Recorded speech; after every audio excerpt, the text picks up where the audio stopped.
Bonsoir à tous. Aujourd'hui, je vais vous raconter une histoire troublante qui s'est déroulée à Montpellier. Une histoire qui n'a jamais fait la une des journaux, mais qui a été vérifiée par la gendarmerie. C'est l'un des cas de contact les plus rares et les plus terrifiants jamais documentés.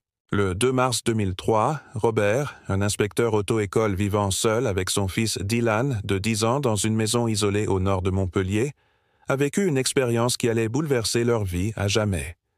Alors que le soleil se couchait, vers 18 heures, Robert lisait tranquillement dans sa véranda pendant que son fils regardait la télévision. C'est alors qu'il remarque quelque chose d'étrange. Les arbres à 150 mètres s'agitent de façon inexplicable, sans le moindre souffle de vent. Une masse sombre se forme au-dessus de la cime des arbres, émettant une intense lumière blanche. Cette masse mystérieuse, une sorte de sphère de 10 mètres de diamètre, s'approche lentement de leur maison.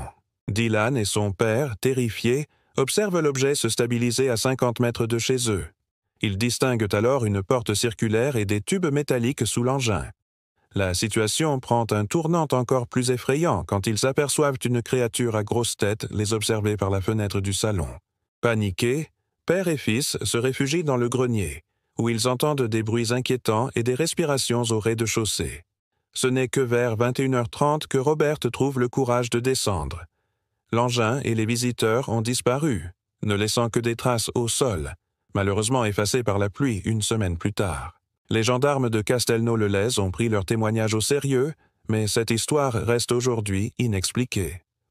Robert vit toujours dans cette maison, mais cette expérience a profondément marqué sa vie et celle de son fils.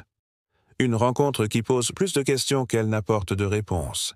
Si cette histoire vous a intrigué, n'oubliez pas de vous abonner et de partager vos propres expériences inhabituelles en commentaire. À très bientôt pour d'autres récits mystérieux.